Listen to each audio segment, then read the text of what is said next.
Oh my gosh. Okay. Now, I say this a lot, like about how excited I am to do this episode, but like this is legit, no shit. I am so, so excited about this episode. First of all, I hope you will watch this on YouTube, but if you can't watch it on YouTube, that's totally fine. But the reason I want you to watch on YouTube is because I've got a star. I've got a star here, people. And can't wait to introduce you to her. I have had the pleasure of knowing my guest. I don't even know how long, like 12 years or something like that. It's like a while since she was in college. And now she is a star on Broadway as the lead in Hamilton. Please welcome Morgan Anita Wood. Oh my gosh, yay! And the crowd goes wild. I am so happy to be here. I love you, friend, and I can't wait for this conversation. Oh my gosh, I've been so excited, and I'm glad we made it work. For those of you who are unaware, if you are on Broadway, your time commitment is it's your whole life, right? How many shows do you do a week, Morgan? 8 shows a week. Wow. 8 shows a week with 1 day off. So I have today off, which is perfect. This is so perfect. So for her to jump on with us and have a conversation with us, I just feel so, so, so honored. May I introduce you professionally to people, because I know you, but I want other people to know you a little bit better. So let me do the official, okay? Okay. All right. So Morgan Anita Wood is a professional actor, singer, all around badass. I've seen you dance too, so that's not on here, but I know you dance. You're a triple threat. Originally from Indianapolis, Indiana, and after receiving her BFA in musical theater from Otterbein University, which is where I met Morgan. I'm supposed to call her Morgan Anita, you guys, but because we'll go into that. Morgan's great. Morgan's great. Okay.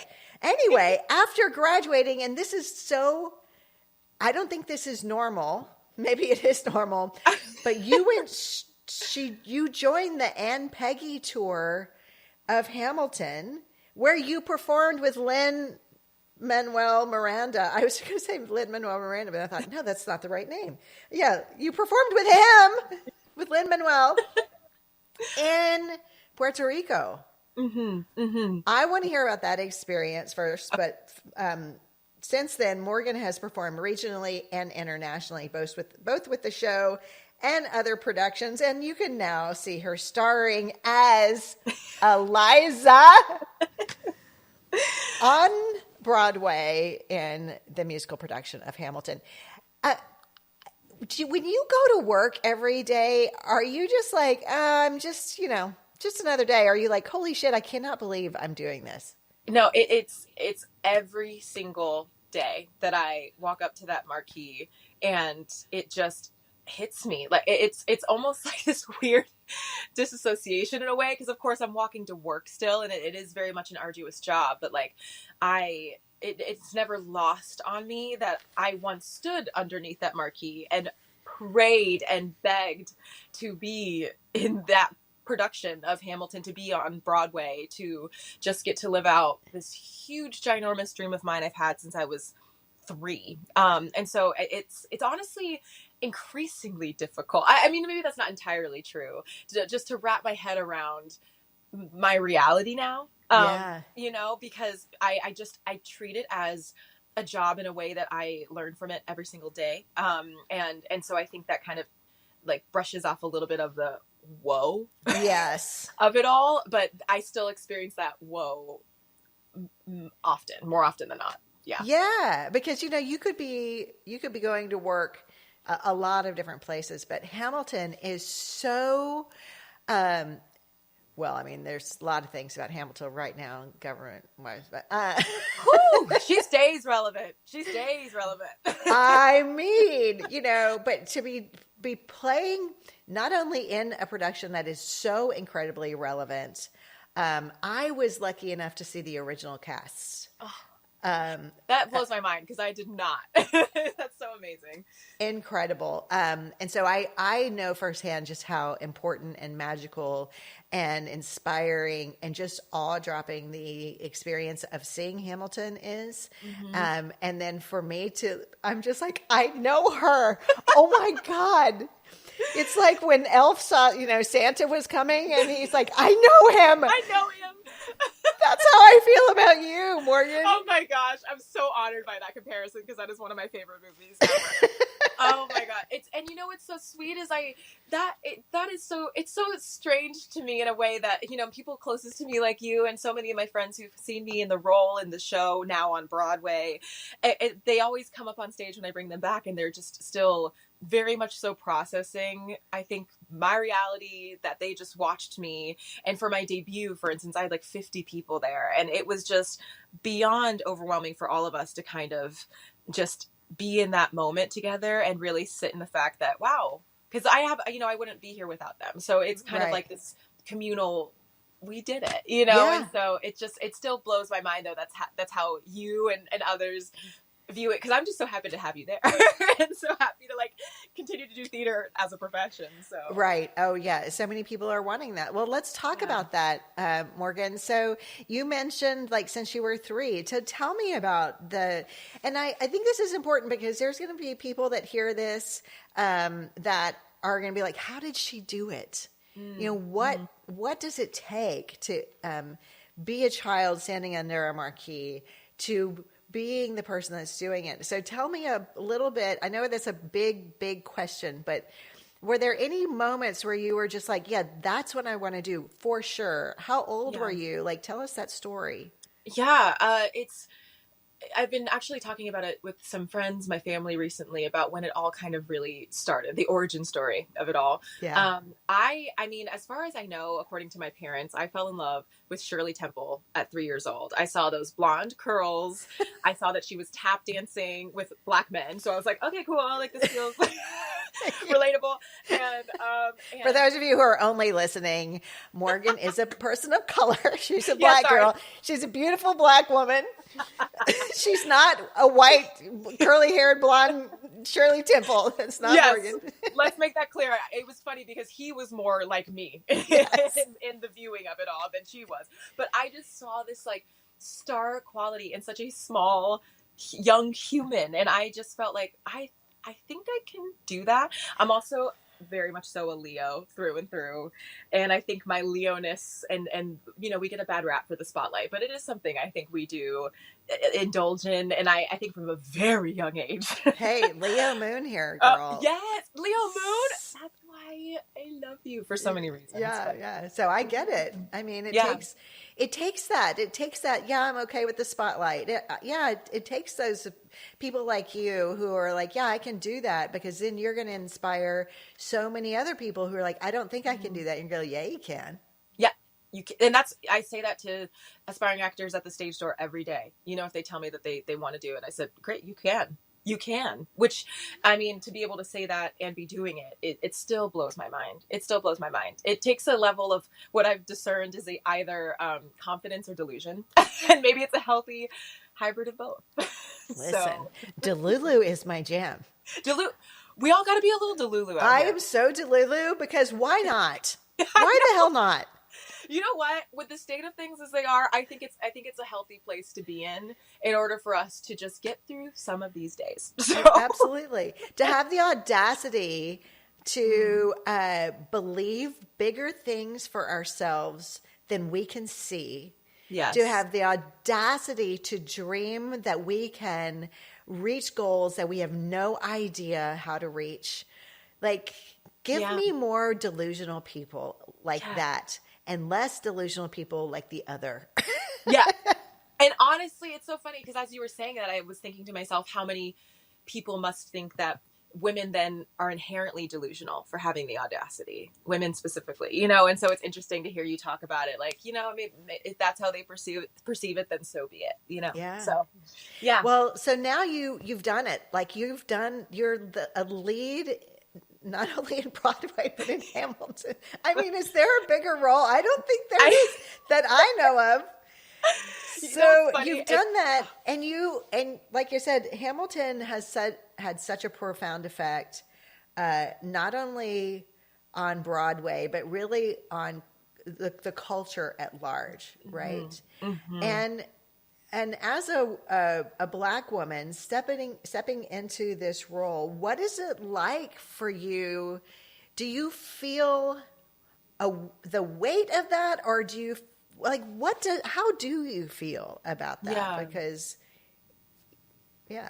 It's I mean, it's a lot of nuance, right? Like I'm playing this historical figure that actually existed. It is she was indeed a white woman, married to a white politician, and there are so many no pun intended colors to it, because it you're holding essentially not only just the weight of her story, but you're holding it in from a very different lens, a very different vantage point, especially in the country we live in today, where unfortunately so many of the themes of divisiveness of Hamilton are still relevant, if not more than ever. And so it's a lot to carry at once, but it's a torch I'm very honored to carry. And in this body, it's also not lost on me that I am a biracial, mixed, light-skinned woman. And so I think my vantage point is obviously going to be very different from a more melanated, dark-skinned Black woman. And that's just the reality of the culture and the country and the time and world we're living in. And so all of those things are never lost on me. And I'm honored and privileged to share this story that I think is universal, though, in the way of a betrayed, strong ass woman. Right. And I think to a degree, most people connect with that and her level of humanity and her level and ability to what I say is always her capacity to forgive is my favorite thing about her. When I saw the story and how I'm like, not in my house. I was like, ooh, could not be me, but here we are. Thank God she did, but not at my front door. Nope. Yeah, correct. I was I will never forget the first time I heard the song Burn. And I just had never really heard, which is interesting, written by a man, but I had never really heard that level of betrayal and heartbreak depicted that clearly. And it's what I've had to learn over time too, in singing and performing that song in particular, is that the words do most, if not all, of the work for you. And I just get to kind of lean back into this brilliant piece and this brilliant song and just let the audience kind of ride the wave with me. And by the end of the song, you can literally hear a pin drop because of how much you feel them not breathing with you, because they're all along for that same ride of just hurt that we, to some extent or degree, all of us have felt. Yeah. So that makes me wonder, because you know that song is so profound and so big, and then you mentioned how you know people, there'll be kids or really, I guess, anybody at the stage door. I love, by the way, when after the show, when you do come out and then people are they've got their phones and they're like, oh my God, it's her. And you come out with such humility and such love. I love that you repost them, what they're doing. So it's not you, it's really somebody else is capturing this of you, and as somebody who loves you so much and respects you, respects your craft, respects your humanity, and to see how you greet them all. Again, I'm like, I know her. And so you're doing this big thing on stage. You're singing these songs that are such historical reference, and as a woman, like all of that. And then you come out the stage door and you're just like, oh, hi, everybody. You know, just. Yeah, it's, you know, I talk to my parents about it often, and I talk to my dad on the phone after certain stage door encounters or these amazing stories I hear from people at the stage door.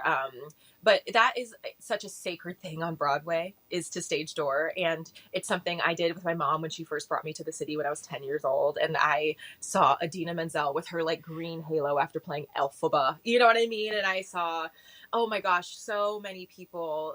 Richard H. Blake, who was, I feel, one of my like sexual awakenings watching Hairspray on Broadway, and he played Link Larkin and went on to do Warren, I think, in Legally Blonde the musical. I don't know. I fell in love with those people, and I was so enamored by them, and those were my heroes. Those were my people, like musical theater titans, and that is the part I think that still is difficult for me to process, that I walk out of that stage door and that is now the position I find myself in, because I still very much so feel like just Morgan, Anita Wood, you know what I mean? Like just kind of me. And I did the best that I could during that performance that audience just watched, and to walk out and just say a quick hi and thank them for coming. To be able to make that personal connection means so much to me. And the stories I've heard from these individuals who have either, you know, lost a child, or somebody told me that they had recently found out about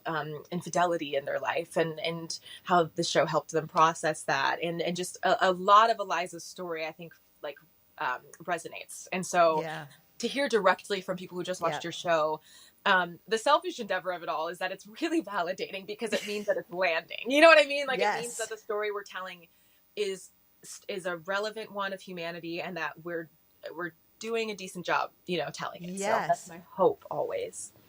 Okay, guys, real quick, while I've got to tell you about something really, really exciting, and that is the Honest Art Society. The Honest Art Society is my membership group where I'm able to finally offer artists all of the things that you've been asking for. So you get monthly training, you get coaching calls, you get monthly art critiques, there are guest speakers, there is studio hour where we'll paint together, and also you get exclusive discounts and offers, and you get to hear about things that happen first. All for only $47 a month. So I hope you will join me in this group with amazing artists as well. So go to the link in the show notes to find out more about the Honest Art Society. You know, I talk all the time about how important artists are right now. Important artists have always been, obviously. And the reason for that is because we validate the human experience, right? Mm-hmm. Artists, through whatever craft that may be, you know, if I paint a painting that I painted one that it was called Free to Be, and it was a time where I was not feeling very free to be, right? But I told the story about the painting. The woman that bought the painting also was feeling, and you know, I won't go into her story, but she very much felt like she couldn't be free to be herself, right? That resonated with her. So my art validated the human experience of another person. Music does that. Theater does that. You know, like I always think about, songs about betrayal and heartbreak, wanting to slash somebody's tires. I mean, that is also, validating the human experience. And so when people think, well, art is not that big of a deal, I don't really have time to this or that. And I'm like, oh my gosh, you don't even know how important your art is to humanity, to the world. And we are feeling such a sense of, there's an epidemic of loneliness right now. Man. And what you're doing is, and through the work that you're doing and the stories that you're telling, you're validating others' experience. That's the first thing I thought. Like when you're saying you walk out the stage door and you're hearing these stories. Mm-hmm.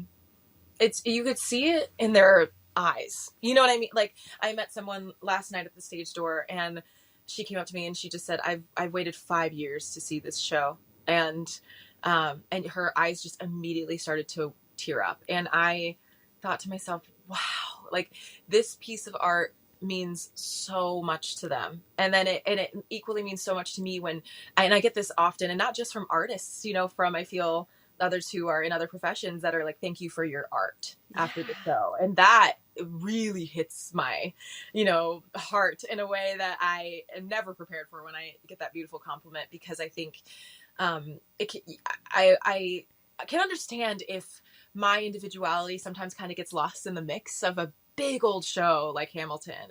But when people can acknowledge that, like, they saw themselves in my particular performance or whatever it might be, or someone else is on stage, it means the entire world, because you then know that all the work you've put into cultivating your art and what kind of artist you want to be, like, it is seen. Absolutely. Absolutely. So you were talking about, maybe something can get lost, with the cast and with the big show of Hamilton. But I am curious, like, when we're talking about, what it took for you to be where you are now.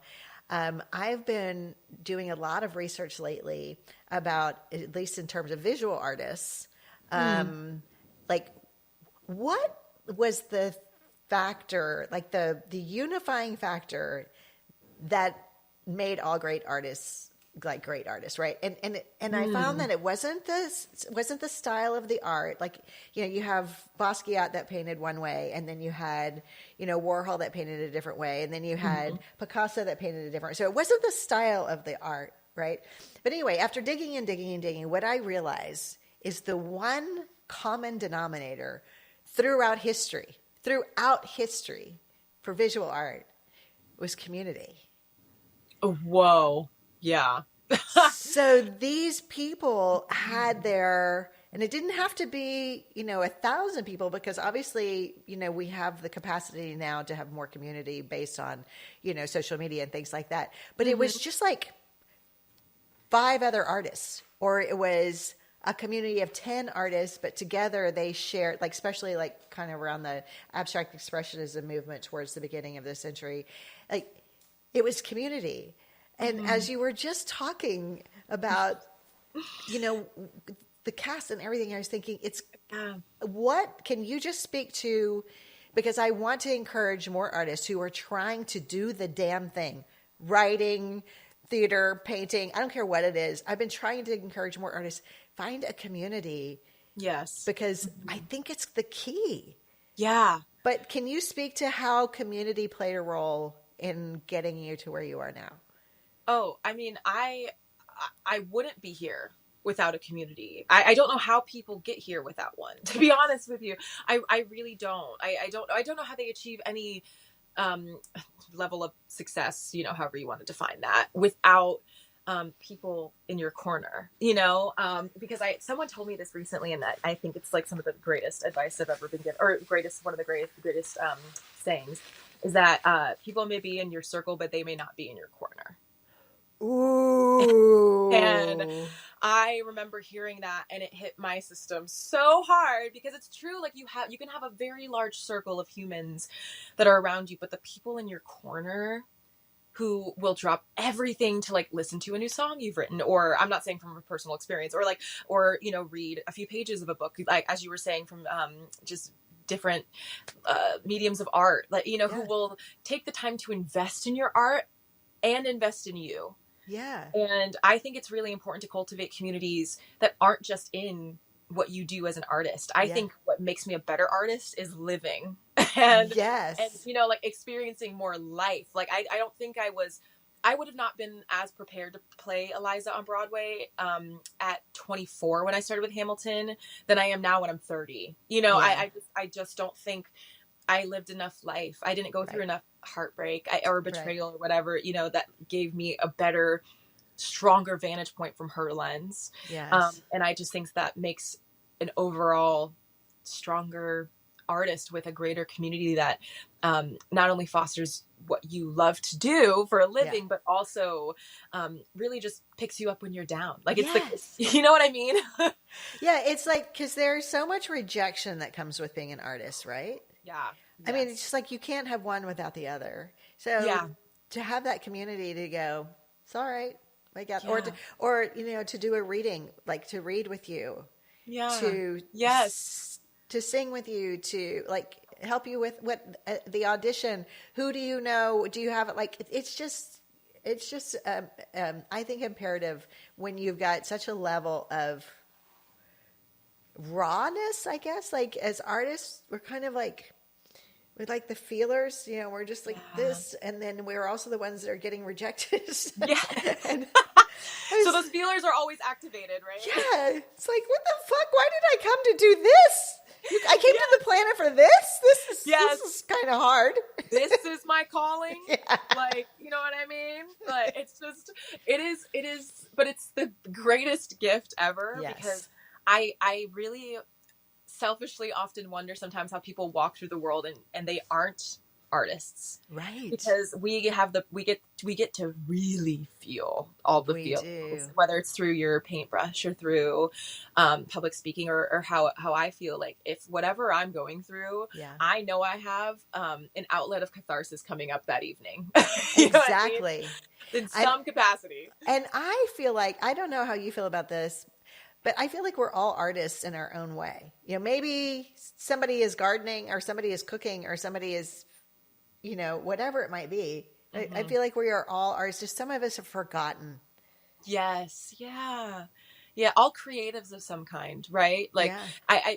I always get the question, because my brother, as you know, is in the industry too. And then my sister's a photographer and also is really skilled in a bunch of different mediums. Like, she embroiders and does textiles and paints and just very talented human beings. And, I get the question often, what do your parents do, to cultivate all these artists? And my parents, though, are very creative minded, and they are artists in their own right. My mom is, an event planner and wedding designer, and currently she's had so many occupations in her life that kind of lend itself to her immense level of creativity. And now she's like, doing working at a floral shop and doing floral so creative, which is so cool. And she's like, she's been a wedding planner and still is a wedding planner and does all those things. And my dad, interestingly enough, is like a medical sales rep, but has one of the greatest tastes in music ever and has an amazing ear. So like when we first started getting into performing,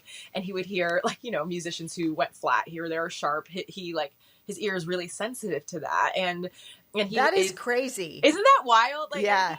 He was introduced more to theater through my mom. And so, but he loves it. Yeah. Like they listen to like the Color Purple revival and Cynthia Erivo when he's on, the bike at the gym. You know what I mean? Okay. Fun fact. I don't know if you know this. So I saw Cynthia Erivo in the Color Purple. Me too. I just can't.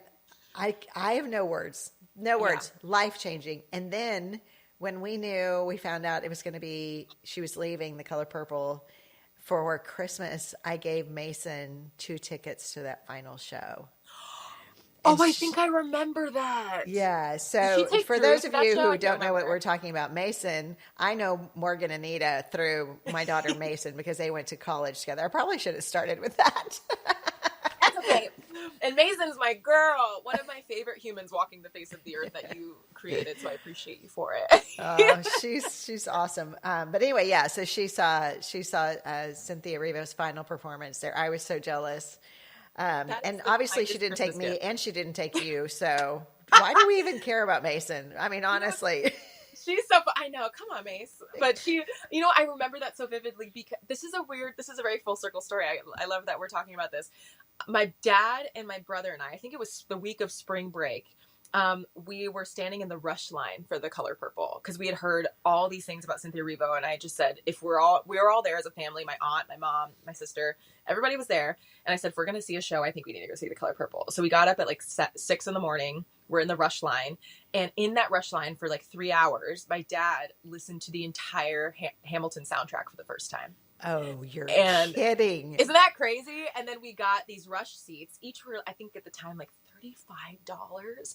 And my whole family took up a whole box in the theater.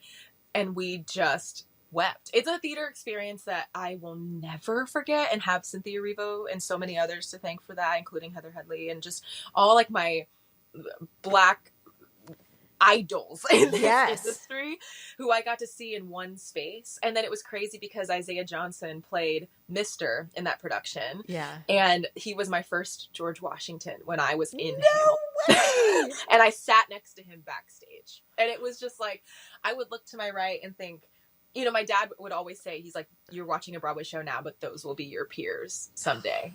And I looked to my right and he's sitting there. And there was a day where I thought, oh my God. Speak like, that into existence. Woo, man. It was just, it's moments like that happen.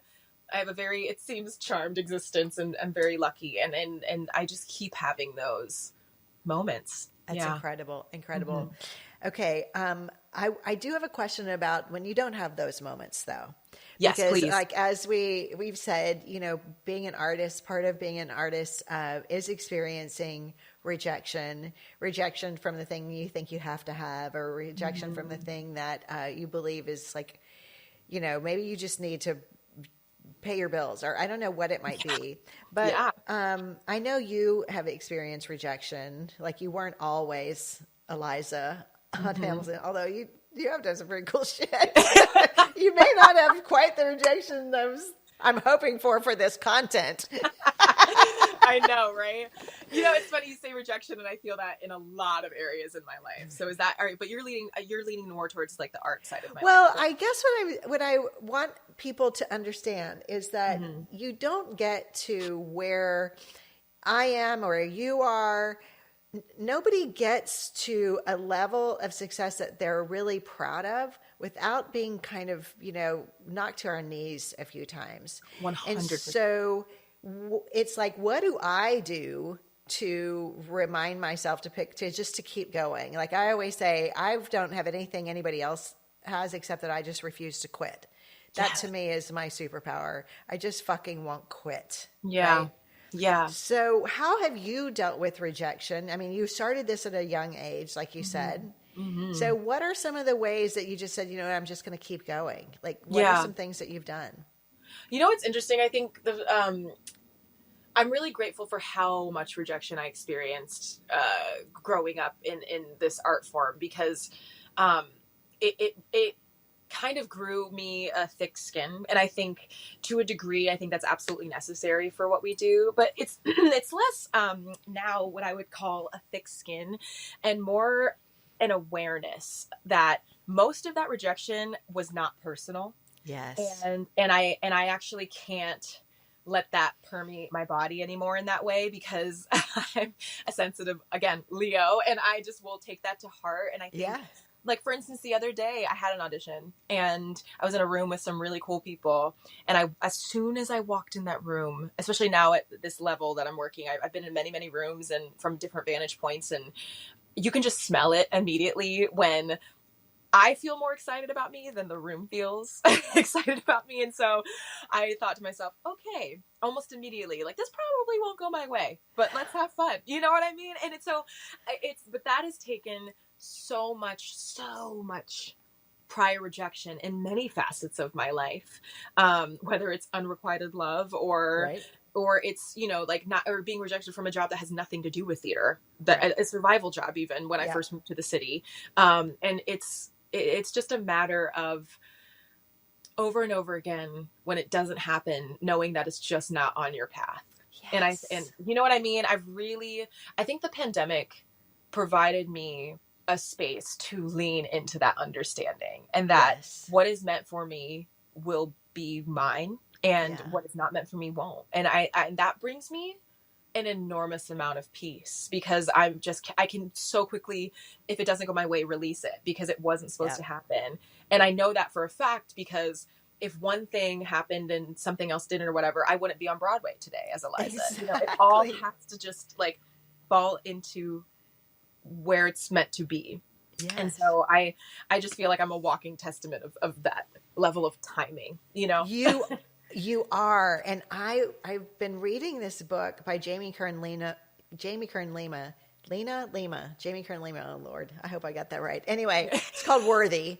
And she was talking about rejection. And she said the same thing that you just said, just differently. She said, we have to reframe it. Number one, rejection is protection, right? Like it just wasn't for us. But this is the one I love that reminded me of what you said. She said, it's God's way, the universe's way of hiding my value from them, because they are not part of my destiny. Ooh, yes. And they don't get to be a part of it. You know what I'm saying? Like, or maybe down the line. Yes, like sorry, they just were not. I hid your value because they are not part of your destiny. There's Wow. more. There's better for you. I mean, you know that's really, it's so true. I've learned so much now being in this position. Like when you're living inside of a dream, it's like it kind of it has really helped me to focus in on what's important for me in my career and in life, and I've started to like really understand, oh, I'm here. I have permission to dream even bigger. Like there are Yes. rooms I was in, where I was just, oh, I'm desperate for this job, and I had to just slowly dismantle that and understand, no, like the job that is meant for me will come. I will say though, that doesn't just happen. Like I think every room I walk into, audition wise or meeting or whatever it might be, like I want to be over prepared. And Yes. I always pray, like before I walk into a room, I'm like, please may I just feel that I did everything I can to get this job, and may I leave prouder of myself than I walked in. Yes. And that is just how I kind of release that and let God do what she will, Yes, so she's gonna handle it. she will, and that's kind of like the greatest thing is to just kind of relinquish control over that and say, all right. And then Yeah. I also am very, very, very fortunate right now, especially to be like, okay, and then let's go back to our government job, Yeah, so that's right. figure Let's it go. out. So Let's go ahead and do this. Well, I was going to ask you, advice, if you had any advice for artists that are starting out, and I'm very curious to hear what you have to say. But one of the things that I just want to, you'll probably say this, just to reiterate, it's just the level of preparedness, right? Mm-hmm. So, can you speak to that? Like if somebody's like, I want to do that, then here's what you got to do. Like there's no, and at least in my experience of you, I know you'd been doing it much longer than when I met you when you were in college, but the level of preparedness, at least what I saw for you, like you didn't play. Like, I don't really play. Yeah. Yeah, you don't play. Like, so for people to just be like, oh, I think I'll just just go try to sing, or I'll just try. Like, if you want to compete in the big leagues, you got to prepare in a different way. But here, I'm answering your question. Sorry. No, but you know what though? I have a really great story like that I think puts that into perspective. I've always been what one would call like an overachiever, I think. And like that started in me in middle school even. Like as my parents would describe, I would wake up, I had vocab tests every Wednesday. I remember very vividly, and I'd wake up at 5:30 a.m. My uniform would be laid out on the ground. It's like a type A personality, which I very much so don't identify as much as now, but Yeah. just kind of starting those habits from a very young age, and then realizing, oh, this actually pays off. You know what I mean? Like if you work hard, you reap the benefits. So when I first auditioned for Hamilton, I went in, well, I had an audition for it in college, but of course I was still in school. And so that, Right. That was that. And I actually was an intern at Telsey and Company. And that's something that Otterbein, mine and Mason's alma mater, does. And we do a casting internship the senior spring semester. And I happened to apply for the Telsey and Company one, and they are also a giant casting company in New York and cast most of the Broadway shows you've heard of, including Hamilton. Yes. And it was a very, very challenging experience. I was there for 5 months. The very first day they had me running around with, Bernie Telsey, the owner and founder of the company. And I immediately knew the environment I was in, I could not play, you know what I'm saying? And so, yes. And I, for 5 months, found myself in these Hamilton audition rooms, and I started to study, and I would be filming behind the camera other people auditioning for the show, and I would be like stapling packets for people to memorize like all the material. And I would look through the packets, and I had memorized everything that I would be responsible for in a preliminary Hamilton audition. And I was pressing play, when during a dance call, or for the people who were going in for the Schuyler sisters. So I memorized the movement call. And so by the time that I was fortunate enough to be brought in for the show, I think I finished my internship that May, and in August they brought me in. Yeah. And I knew exactly Yeah. what I had to do to, book this show. And of course, like, it was going to happen or it wasn't, depending on Yeah. how they felt about me. But I had at that point put in so much diligent work. And money that I didn't have, like renting out rehearsal spaces for myself in rooms to sing through the material, make sure it was just living in my voice in a way where I could do it on my worst day. I was taking like some dance classes, always in voice lessons, just trying to figure out how I could best prepare myself to be in this competitive and this difficult of a show. And at the time, it was 2018. The show was still pretty new. Yeah. But So hot as oh, fuck. I mean, it oh, was the ticket to get. I couldn't get it. I literally could not afford that ticket. And so Hamilton's audition process, it varies from person to person. I know people who've been going in for the show for 8 years. I ended up having 4 weeks of auditions and booked the show by the end of the first week of September. And I'll never forget, I was sitting outside of that audition room. It was my final audition with Tommy Kail, Alex Lacamoire. I think Lynn might have been on FaceTime or something. I actually don't remember. If it was the case, I didn't know, and that's great. Yeah, that's even scarier. So scary and nerve-wracking. But I remember sitting there kind of waiting to hear some feedback because they asked me to just sit outside the room. And Bethany Knox, who is the casting director who gave me who gave me my Broadway debut and my first giant job outside of school, she said, "So what are your holiday plans?" And I said, "Oh, well, I think I'm going to try and fly home. I really can't afford it." I really couldn't at the time. But I think I need to be home for the holidays. And she said, "Oh, I think you're about to be able to afford it." And I said, and I remember I left the building, and not even 20 minutes later, I kind of got this text like, "Guess what?" And so, yeah, it was. And so it really, that was a long-winded story to just say it hard work really pays off. I was so diligent, and I refused to not book Hamilton. I just knew I was right for it. And if I get an image of in my head of me doing something, I literally am like, I have to do that before I die. I have to figure out how to do it. So, it's almost like it was destined. I mean, I'm telling you, the timing of it all, and being in those audition rooms every day when it was my turn to go audition. For those actors that know, like the infamous like blue rooms at Telsey and Company, I wasn't panicking. I was really sure of myself because I worked so hard on that material that I, thought to myself, okay, on my worst day, I will nail this. So, I love this. I yeah. love this so much because I keep saying that the whole starving artist thing is like, I think it's a myth, and I know there's a lot of artists that are struggling. I'm not trying to, to say that doesn't happen. But the reason why I say it's a myth is that sometimes success is not an option. Yeah. And when it's not an option, you go for it in a way that is very different.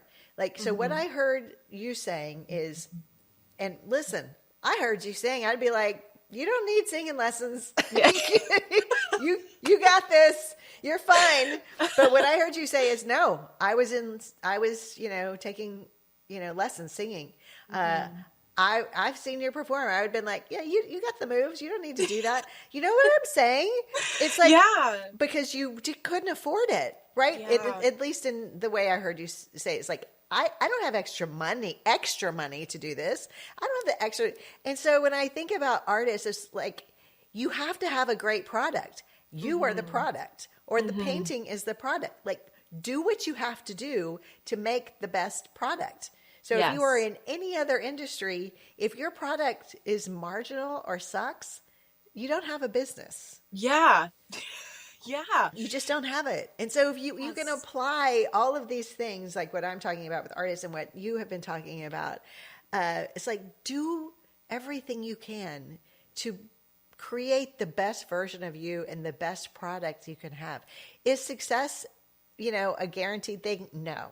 But it's a whole lot more inevitable when you're doing your best, the best, and you can say, listen, no matter what happens here, I did what I had to do. Yes. Yeah. Yeah. I like spent whatever money I had. I like figured out resources. I nannied this one last time. I just always feel like there's just one more thing you Yeah. can do. And you know what? I think the levels of success vary sometimes because of the differentiation and if you grew up with a community that supported you or not. And I Yeah. tell my mom all the time, and my both my all my family, you know, like I think it's you don't necessarily know you have a certain level of access or a certain level of abilities unless somebody sees you and says, you Yes. can do this. And Yes. I still have people to this day who hear me talking about how loud my inner critic is after any given performance of Hamilton and just kind of being like hard on myself. And I have so many people in my corner who are willing to remind me, like, you are capable and you can Yeah. do this. And so that's why I think it's so important, circling back, you know, like going to the stage door and looking into the eyes of these young people and saying, you can do it, because I just can't imagine, like, I know what that feels like coming from the Yes. people on the other side of that barricade when I was 10 years old, telling me and instilling in me that I Yes. have it, you know? And Yes. so I think that's such a blessing. I agree. I've loved this conversation, and I feel like my big takeaways, Morgan Anita, is It sounds so fancy when you say it. I it's love so it. fancy. I've taken away three big things that I am hoping people can take away, and one is hope is really important. Sometimes you just hope is what keeps us going, and you are giving when you go, to the stage door and you're talking to these folks, you're giving them hope. We all have to have hope, and right now, hope is everything, right? Yes, it The, feels scarce. it's right. So hope. The second thing I heard you say, and like we were talking about, is community. Somebody at the end of the day, when you're being hard on yourself, when you maybe are losing a little bit of your own, like you've got your own self doubts and everything, community is, it's so community, and then being prepared, Mm-hmm. right? Mm-hmm. Mm-hmm. Those are solid bullet points. Thank And you. it's true though. Yeah, I think whatever you do for a living, but especially as an artist, all those things are vital. They're Yes, vital. I mean, if you want to reach like the highest of your goals, and if you have the capacity to believe in yourself just that much, a little delulu, if you will, you Delulu. know. Some people call it hope. Some people call it Delulu. I think they're I all the same thing. Whatever speaks to you, I think is the tool you should put in your arsenal. Like that's it. Absolutely, absolutely. Okay, anything new, creatively for you that you probably can't even talk about it. It's probably Oh a my gosh. secret. You know, I right now I wanted to take I've been on Broadway for about it's over a little over 6 months now. And so I wanted to take the first 6 months just to calibrate and figure out, okay, how do I play Eliza in one spot now in New York versus on tour, and how do I like afford New York? You know what I mean? Like it's just a lot of Yes. different like new elements for me to experience. And so I haven't been taking on as many other creative projects, but it's funny. I just like reached out to my agents and kind of I do like an occasional agents and managers and do an occasional email saying, okay, these are the new like dream roles, and I am in a position now where which is really fortunate that I've worked very hard for, as my mother would say. She's That's like, right. but where I can be a bit more, I think, forward and aggressive, Yes. and just saying like I would like to play this role on Broadway someday. Can we throw my name in the ring for that, or whatever it might be? And so I have a couple other dreams that I am throwing out there into the universe, and always working towards TV film goals Yeah. in my career. But just honestly, creatively taking it one day at a time Love with that. managing everything else that is happening in our world, and not taking it lightly that in a beautiful show like Hamilton, we're able to give people that hope, and that feels like enough to focus on like right now in this moment. Yes, the implications, the cultural, political, social implications of being in a show like Hamilton right Oof. now. It's just really, really important. So Mm-hmm. good. I will Mm-hmm. follow you wherever you go, just so you know. Likewise. And Likewise. I hope that if you had not heard of Morgan Anita Wood, I hope you will follow her. You will just embrace her, support her, encourage her. because she is, Morgan, you are just amazing. You're just a good human. You're just such a good human being. And I'm so lucky to call you my friend. Thank you, Jody. I love you so much. I'll never forget when I first texted Mason and I was like, your mom is the Parent Trap mom. And she is the coolest person ever.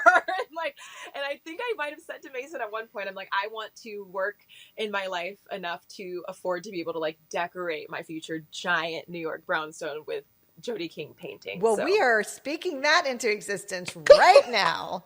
Right now. I need your art to breathe life into my future home. So that is a financial goal of mine and just a life goal of mine. So thank you for riding the wave with me, always being in my corner, and I will be in yours forever. So you're stuck with me. Thank you, sweetheart. I love that. Okay, last thing. Where can people learn more about you, follow you? What's the best way for people to learn more about Morgan Anita Wood? Yeah, I'm on Instagram. It's at M as in Morgan Wood 2013. Don't ask me why that's my handle. It's just, I guess, the year I got an Instagram. And so, yes, that's my handle on Instagram. And then I have a little link tree where you can find, I do workshops and masterclasses and Q&As, and that's through this public platform known as Broadway Plus, and that is linked in my link tree on Instagram. You could just learn a little bit more about me and see a couple of fun Broadway debut interviews I've done and all the things. So it's right there. I love that. And just a little side note, you guys watch her stories on Instagram, because that's where I was talking about a lot of the stage door stuff. It's in your stories, and it's really, really inspiring. Thank you so much for being on the Honest Art podcast. Thank you so much for having me. Thank you. This has been an honor. I've been so looking forward to this, so thank you. You're so welcome. Take care, sweetie. Thank you. So I know firsthand just how important being in person with an artist can be to learn new skills, new techniques, and just to have a really good time. So I only teach a few workshops a year, but I am going to be in Santa Fe, New Mexico, July 21st through 25th, and I would love to see you there. I'm grateful that these spots usually fill up within just a few days, so if going to Santa Fe, New Mexico, painting with me, and making your best, most honest art ever, if you feel like that would be something really fun to do, please don't sleep on that. There's a link in the show notes, and you can go there and you can check it out. I hope to paint with you in Santa Fe.